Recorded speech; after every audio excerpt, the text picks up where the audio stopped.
They say every storm begins with silence. Mine started with the scent of pecan pie cooling on the counter. Sweet, innocent, familiar. I didn't know, as I folded the dish towel and wiped the last plate, that my son was about to hand me an envelope and a locked door. $50. No goodbye. Just air too thick to breathe, and a silence that never ended. The pie was still raw in the middle when they told me to step outside. Not in so many words, of course. That would have been too honest. Maybe some fresh air will do you good, Mom, Sarah said, folding a dish towel like she was prepping for surgery. Eric stood behind her, arms crossed, eyes fixed on the floor, like the linoleum had answers he couldn't look me in the face to find. I looked at the oven, timer still blinking. I'd made his favorite, brown sugar and pecan. The crust was coming along, but the filling hadn't set. I asked if something was wrong, and Sarah smiled. The kind of tight plastic smile you see on daytime TV when someone's pretending their marriage isn't falling apart. Just a little space, she said. Things have been tense. Tense. That was her word for it. Not the cold shoulders, not the sighs when I opened my mouth, not the whispers behind doors they thought I couldn't hear. Just tense. So I stepped outside. I still had my apron on. It was breezy, early spring, the kind of Iowa chill that sneaks up your spine no matter how sunny it looks.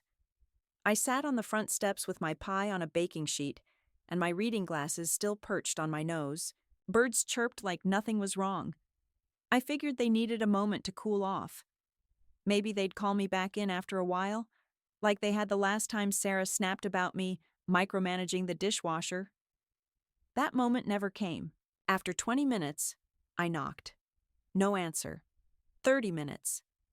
I rang the doorbell. The lights were on. Someone peeked through the curtain and vanished before I could make out who. I stood there another 10 before I tried the door. Locked. I knocked louder, called out for Eric. Nothing. Eventually, I sat back down, pie still in my lap, and waited. What else could I do? I didn't want to cause a scene. I was still wearing my house slippers. The porch light clicked on around 8, even though it wasn't quite dark yet. Motion sensor. That's when I noticed the envelope on the doormat. My name in Eric's handwriting. Loopy, a little rushed, like when he used to sign my birthday cards in college. I picked it up. Inside was a $50 bill and a note. Mom, we need space. Just for a while. Please don't make this harder than it is. No explanation. No plan. Just that. I stared at the 50 like it might spell out the rest if I looked hard enough. It didn't. I didn't cry. That came later. Right then, all I could think about was how fast the air got colder when you weren't welcome somewhere. I walked down the sidewalk slow, trying not to look like a woman who'd just been thrown out of her own family's house. I held the pie with both hands, like it might anchor me. I remember passing Mrs. Callahan's dogwood tree in bloom. She once told me those blossoms only last a week. Beautiful, fragile, and then gone before you know it. I made it to the bus stop just as the 9:15 rolled in. Didn't even know where I was going. I just got on. Sat near the back, next to a teenager glued to his phone and a man humming off-key to himself. The driver didn't even glance at me when I dropped in a few coins from my purse. That kind of anonymity felt new. Heavy. I spent that first night in a cheap motel off the highway. One of those places where the ice machine's always broken and the vending machine eats your dollar. The woman at the front desk gave me a look when I asked for a room. I must have looked like someone who needed help but didn't know how to ask. She handed me a key card and told me checkout was 11 sharp. The room smelled like bleach and disappointment. The carpet was sticky near the bathroom. I sat on the bed, still in my apron, and stared at the TV remote like it might tell me what to do next. Then I took off my shoes and unwrapped the pie. Ate a slice cold, with a plastic fork from my purse. It was undercooked, but the crust was good, still buttery, still mine. Around midnight, I called my old friend Grace from church. She lived 3 towns over, had lost her husband last year, and filled her days with crosswords and casseroles for sick neighbors. She answered on the second ring. "Grace," I said, and my voice broke for the first time. "I think I've been kicked out." She didn't ask questions, just said, "You come tomorrow. I'll put on coffee. Bring that stubborn pie of yours, if there's any left." That was the moment I started to understand something I hadn't wanted to face. This wasn't about a bad mood. It wasn't a spat. It wasn't tension. It was eviction. Quiet, polite, and cowardly, but eviction all the same. I woke up stiff, fully clothed, with one arm cradling the pie tin like it was a newborn. For a moment, in the motel's half-dark, I forgot where I was. The bedspread was scratchy, polyester, beige. There was a smear of something, ketchup maybe, on the wall near the light switch. The kind of place that didn't ask questions as long as your credit card didn't bounce. Grace picked me up at 10 the next morning in her faded silver Honda, the passenger seat already cleared of newspapers and knitting. She was wearing one of those oversized cardigans that made her look like a walking quilt. "You hungry?" she asked as soon as I got in. "I made lemon scones. They're terrible, but I'll act offended if you don't eat too." She brought me home to her place, a modest one-story with pink shutters and too many throw pillows, and made good on her promise. I sat at her kitchen table, nursing a mug of weak coffee, while she clattered around like it was any other Tuesday. She didn't push me to talk, not right away. That's why I've always loved her. She let silence sit between people without having to fill it with pity. When I finally told her everything, the pie, the door, the envelope, the $50, she just shook her head and said, "He always was a little too slick for his own good." That was Grace's way of saying she never liked Sarah. And now she had proof. We spent the rest of the afternoon calling around.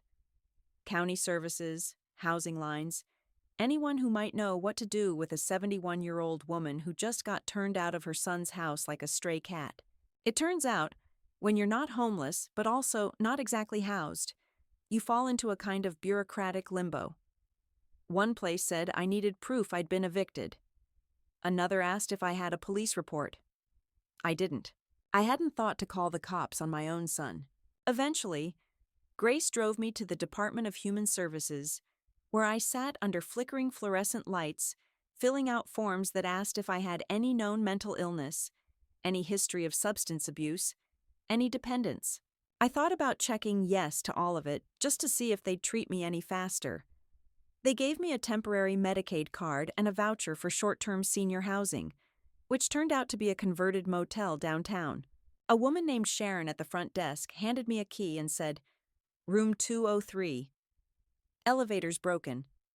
Sorry, I climbed the stairs with my overnight bag in one hand and the pie tin in the other. The pie had started to collapse on one side, crust caving in, like it had finally accepted the truth. I set it down on the nightstand and sat on the edge of the bed, which creaked like it might object to my presence. That night I couldn't sleep. I kept thinking about the things I didn't say. How I didn't remind Eric that I helped with the down payment on that house. That I watched his kids every weekend for 2 years while Sarah got her nursing license. That I took out a personal loan to help them cover medical bills when Emma was born early. I didn't say any of it. And still, they gave me $50 and a locked door. The next day, I went to the pharmacy to pick up a prescription for my arthritis. Nothing fancy, just naproxen. And when the cashier told me it was $21, I reached into my purse and pulled out the $50. It tore slightly at the corner. I handed it over like it was a sin. She gave me my change, 3/4 short. "Sorry," she said. "New system's rounding up now." I nodded like it didn't matter. It did. I walked outside and sat on a bench and stared at the crumpled $5 bill in my hand. I thought, this is what my son thinks I'm worth after all these years. $5 and some change? Grace checked on me every day. She brought me bags of groceries, none of which I could refrigerate because the mini fridge in my room sounded like a dying lawnmower. She also brought me an idea. A lawyer. Her name's Marlon Gibbons. she said. Old sharp as hell, does pro bono work for folks like us. I didn't know what folks like us meant until I sat in Marlene's office. The waiting room had one plant, fake, and a stack of magazines from 2018. Her receptionist called me ma'am and offered me a mint that tasted like cardboard. But when Marlene came out, she looked me square in the eye and said, "Let's make sure you weren't robbed blind." I hadn't planned to fight. I'd come to accept, in the sad, slow way that women of my generation do, that being pushed aside is inevitable. But then Marlene asked to see any paperwork I had from the house. I pulled out a folder Grace helped me put together. Old bank transfers, a photocopy of a check from 2004, even a note I'd scribbled to myself the day Eric and Sarah moved in. Gave him $50,000 for down payment. Don't forget, this is still your house, too. Marlene stared at that note like it was the Magna Carta. He sold the house already? She asked. I think he's trying to. Well, let's see how far he gets with that. That was the first night I slept through without waking up once, and in the morning, I made myself toast using the hallway toaster and ate it with that last slice of ruined pie. It tasted like defiance. The toaster in the hallway had one setting, burnt. But I didn't mind. I spread some cheap apricot jam on the edges and ate it standing up, listening to the elevator across the hall groan like a man being asked to lift something he didn't want to. Room 203 had become familiar in the way prisons are, small, plain, survivable. But that morning, with the last of the pie gone and a copy of my check stub in a manila folder tucked under my arm, I felt something I hadn't in months, movement. Marlene didn't waste time. She called me that afternoon. I've reviewed everything, she said, her voice clipped and efficient, like a surgeon scrubbing in. That house was never legally transferred. No signature from a notary. No witness. No deed with your consent. That's not just shady. That's challengeable. I wasn't sure what to say. I'd always believed paperwork was above me. Something men did. Something lawyers did. I was just a woman with a purse full of grocery receipts and birthday cards. But Marlene made me feel like maybe that mess of paper was worth something after all. The next few weeks were a blur of signatures and notaries and certified mail. Grace drove me to every appointment in her Honda, which wheezed louder than the heater in my motel room. I found out through Marlene that Eric had, in fact, listed the house for sale through a local real estate agent. It was staged, professionally cleaned, with a bowl of lemons on the table and fake eucalyptus in the entryway. He hadn't even mentioned me in the disclosures. No note about a co-owner. No record of shared equity. He'd just erased me. That's fraud, Marlene said, not blinking, and we're going to make him say it out loud in court. I didn't sleep much that week. Not from worry, from adrenaline. Every time I lay down, my heart pounded like it was trying to shake me awake. I kept remembering things I'd forgotten. The time I stayed up with Eric during his chickenpox, putting calamine on his arms every 3 hours. The time I sold my bracelet, my mother's, so he could get a new car battery in college. The hours I sat in that house rocking his babies while he and Sarah went to couples therapy and yoga retreats. But memory doesn't hold up in court. Paper does. 3 months later, we walked into the Polk County Courthouse. Marlene wore a navy blue suit and red lipstick that didn't smudge when she talked. I wore my best sweater, ivory wool with pearl buttons, and the brooch Paul gave me on our 40th anniversary. For strength. Eric didn't look at me when we entered the room. Sarah sat next to him, flipping through her phone, bored like she was waiting for a delayed flight.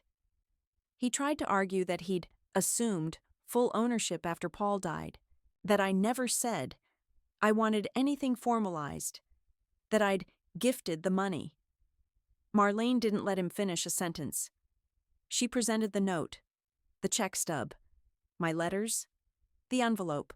The judge, a tired-looking man in his 60s with a mustache like a broom, reviewed everything slowly. Then he looked over his glasses at Eric and said, "You don't just forget co-owners, mister. Weston, especially when they're your mother. The court ruled in my favor. I was granted financial compensation equal to my share of the home, over $140,000. The house could still be sold, but only with my consent, and I wasn't about to give it. Eric didn't speak to me after. He just walked out, jaw clenched, Sarah trailing behind. I felt a deep, unsettling emptiness watching them go. It wasn't victory. Not exactly. But it was proof that I hadn't imagined it all, that my life and my part in that home had mattered. The next few months passed with quiet purpose. Grace and I sat at her kitchen table and browsed Zillow listings like teenagers shopping for prom dresses. "What about Arizona?" she asked one afternoon. "You always said your bones liked the heat." We found a modest stucco villa in Tucson. 2 bedrooms, small courtyard, tall lemon tree in the back. Nothing fancy, but it had charm, and the backyard smelled like warm stone and sagebrush. I used the court funds, my savings, and a modest payout from Paul's old annuity to buy it outright. For the first time in my life, the deed had only my name on it. When I signed the final papers, the agent handed me the keys and said, "Welcome home, Mrs. Weston." That night I unpacked alone. The villa was still half empty, no couch yet, no curtains, but the silence didn't feel hostile. It felt earned. I poured myself a glass of cheap grocery store wine and stood barefoot in the kitchen, watching dusk settle over the desert. There was a coyote in the distance, silhouetted against the mountains. I smiled. We were both scavengers, in our own way. I ate a sandwich over the sink and curled up on a borrowed mattress. No one told me to turn the lights off. No one criticized how I folded the laundry. I closed my eyes and slept until morning, straight through, dreaming of nothing but the sound of wind in lemon trees. I was pruning the lemon tree when I heard the knock. Late morning, sun already high and unforgiving, baking the flagstone beneath my feet. I wiped my hands on the hem of my gardening apron, took a sip of warm water from the glass I'd left by the porch, and opened the door, expecting it to be the neighbor, Mr. Mendel maybe, asking if I wanted any more cactus pears from his yard. It wasn't him. Eric stood there, holding a duffel bag. Shirtless, sunburnt, and thinner than I remembered, like life had worn him down faster than he'd expected. Behind him, Sarah clutched a reusable grocery bag to her chest, and the 2 kids, Emma and Jake, hung back near the sidewalk, looking anywhere but at me. "Hi, Mom," he said. His voice cracked, not with emotion, just dryness, like he hadn't spoken to someone who cared in a while. I said nothing. "We're passing through," he continued, "heading to California. It's complicated. Can we come in?" Just for a few days I looked at Sarah. She avoided my eyes. Her hair was tied back with a fraying scrunchie, and she was wearing a wrinkled t-shirt I hadn't seen since 2018. It had been mine back then. The kids looked tired.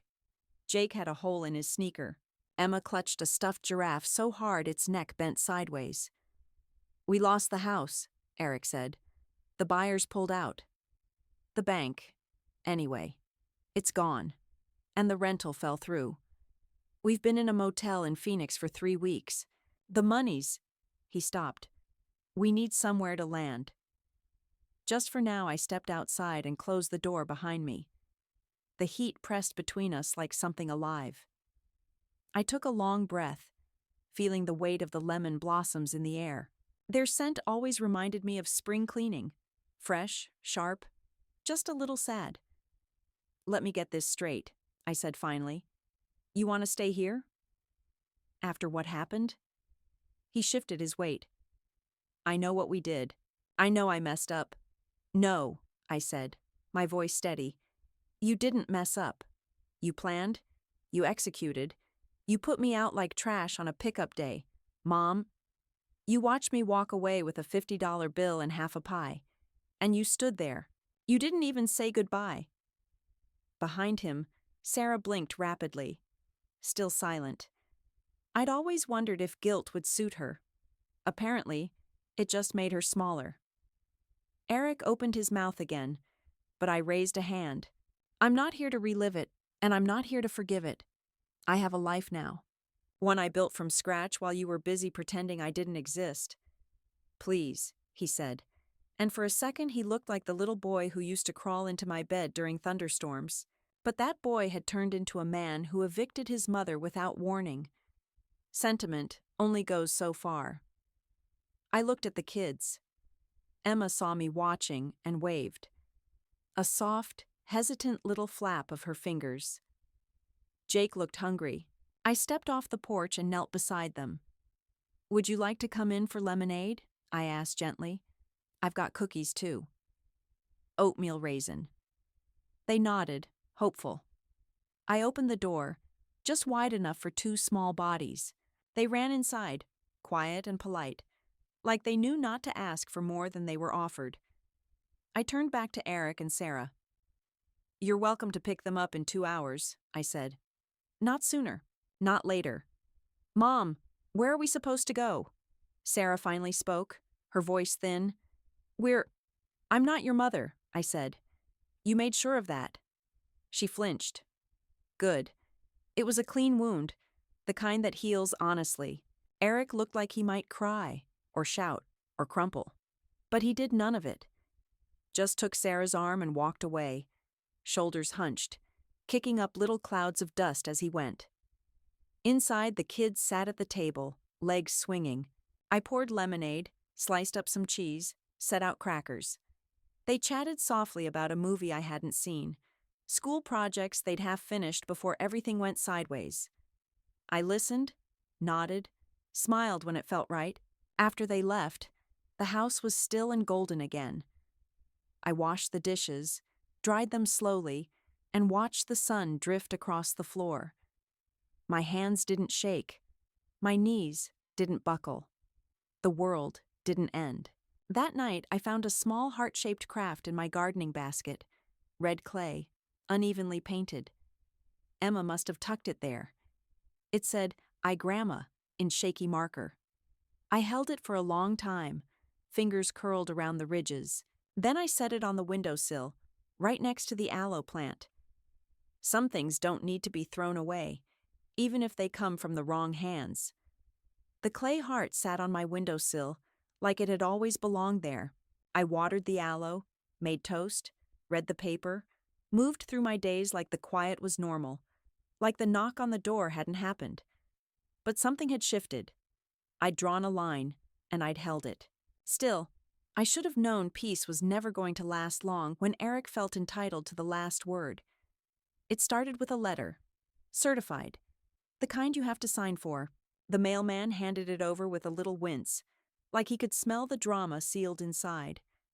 I opened it at the kitchen table with a pair of dull scissors. 3 pages, all typed, from an attorney I'd never heard of. Eric was petitioning for legal guardianship over me. The letter said I had displayed signs of mental instability, made irrational financial decisions, and was potentially a danger to myself due to advanced age and emotional volatility. My hands shook as I turned the pages. Not from fear, not yet. But from a kind of rage I hadn't felt since I caught him smoking in the garage at 16. The same boy who handed me $50 like I was a burden now wanted control over my finances, over my body, over my house. I called Marlene immediately. She didn't say, "I told you so."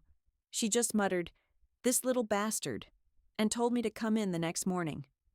We filed a response that afternoon, and then came the waiting, weeks of it. During that time, I was evaluated by 2 court-appointed psychologists. The first one was young, probably fresh out of grad school, with square glasses and a tablet he pecked at like it offended him. He asked me to draw a clock. I drew one, labeled every number, added minute ticks. I even drew a little cuckoo bird at the top. "Just to make it fun," I said. He didn't smile. The second evaluator was older, kinder. She asked about my day-to-day life.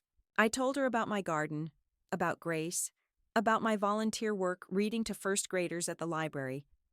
I showed her the spreadsheet I used to track my bills, color-coded, with reminders 2 weeks out. When she asked if I ever felt confused or scared at home, I said, only when my son shows up. Meanwhile, Sarah and Eric filed statements claiming I had paranoid episodes, accused them of theft, and isolated the children from their grandparents. They even said I had hoarding tendencies. I invited the caseworker into my home the next day and offered her lemonade and a tour of every closet. My house was cleaner than a dentist's waiting room. Still, the hearings loomed. The courthouse looked smaller this time. I guess fear makes buildings grow and courage shrinks them. Grace sat behind me, holding a reusable water bottle and knitting something the color of anxiety. Marlene was all business. Navy suit, clipboard, low heels with rubber soles. Eric sat at the other table in a cheap blazer, pretending to be concerned. Sarah wasn't there. I wondered if she was embarrassed or just too tired to fake it anymore. The judge was different this time. A woman in her 50s with silver-streaked hair pulled into a no-nonsense bun. She asked direct questions. She read every report. When it was my turn to speak, Marlene nudged me. "Just be you." I stood, hands folded over my skirt. "Your Honor," I began, "my son hasn't asked me how I'm doing in over 3 years. He hasn't visited unless he needed something. He didn't come when I had shingles, didn't call when I had surgery on my shoulder.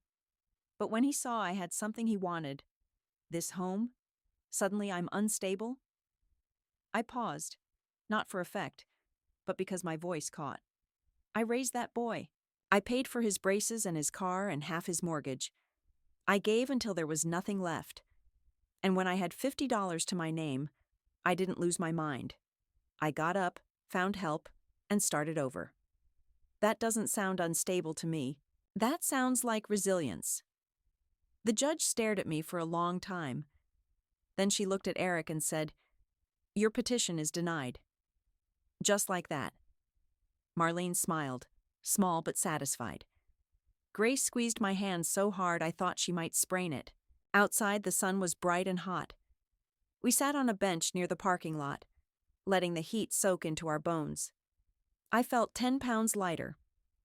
Later that week, a local news station picked up the story.